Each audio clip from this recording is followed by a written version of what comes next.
तो तब जाकर के पाप खत्म हो जाता है। नदी किनारे घर किया कर्जा कर कर खाए, कर्जदार जब मन नावे घुसक नदी में जाए।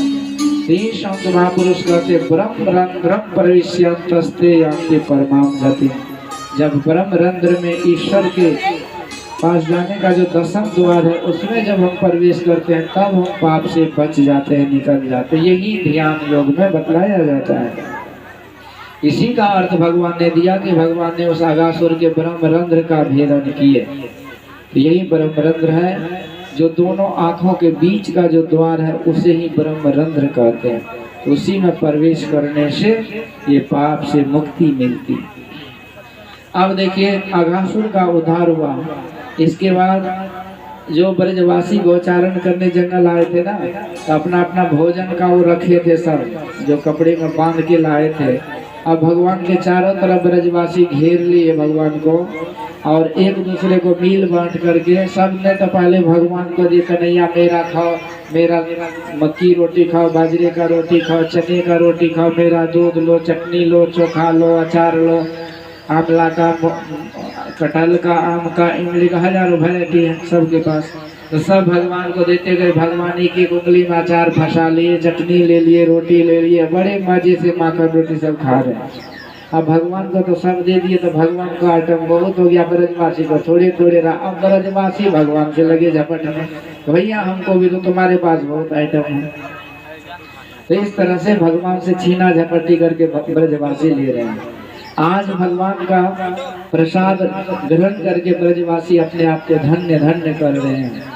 ये है प्रेम कि भगवान से इतना प्रेम है कि छीन झपट करके भी प्रसाद ले रहे हैं। परंतु ब्रह्मा जी ने जब आकाश मार्ग से देखा ना, तो ब्रह्मा जी को मोह हो गया। सोचने लगा ये भगवान असली है कि नकली है, तो जूठा कोठा खा रहे हैं, खिला रहे हैं। पर बात ऐसी थोड़ी है। अरे भगवान को चढ़ा दिए, इसके बाद जब हम ग्रहण कर रहे तो जूठा थोड़े, तो प्रसाद हो गया ना। प्रभु मतलब प्रभु, सा मतलब साक्षात, मतलब दर्शन। प्रभु के साक्षात दर्शन का लाभ मतलब प्रसाद में होता है। तो इसलिए प्रसाद का तो महत्व है। तो परंतु ये विधाता ब्रह्मा के 4 खोपड़ी थे, चक्कर खा गए। कहने का मतलब ज्यादा खोपड़ी लगाइएगा तो इसे चक्कर खा जाता है लोग। तो खोपड़ी कम लगाना चाहिए। मतलब संत महापुरुषों के वचन में विश्वास कीजिए, ज्यादा अपना कुतर को उसमें नहीं लेना चाहिए। ब्रह्मा जी फंस गए चक्कर में, असली है कि नकली है, ये जूठा कुठा खा रहे। परीक्षा लो तो क्या किए, तो जितने गौ बछड़े चल रहे थे ना उधर, 4 उनके लिए लाए थे। ब्रह्मा जी ने सबको चुरा लिया, ब्रह्मलोक में ले गए। फिर लौट के आए, देखे नकली भगवान।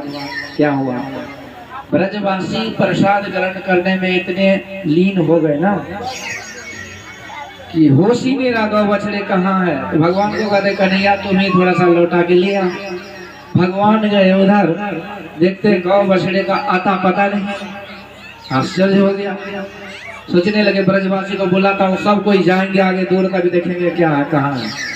फिर ब्रजवासी के पास आए, तब तक में ब्रह्मा जी ने उसको भी किडनैप कर लिए, सब बच्चे भी लापता।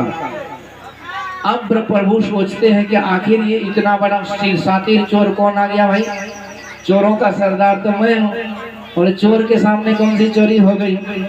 आपको मैं एक गुप्त बात बताता हूँ। जिस दिन भगवान का जन्मोत्सव हुआ ना, तो 10, 20, 25 सेब पीछे रखा था। उस जजमान ने सेब को साइड करके छिपा के रखा, और जो रखा उसको भी नसीब नहीं हुआ, तीसरे लेके लापता हो गया। अब कौन लिया कौन रखा ये मत पूछिए, होता है ऐसे। तो यही हुआ कि भगवान सोचने लगे मैं 1 नंबर का चोर, माखन चोर भगवान की। हाँ सब चोर बोलते, पर हम के आगे, हम चोरी है, जोगी आगे के लिए कौन है भाई।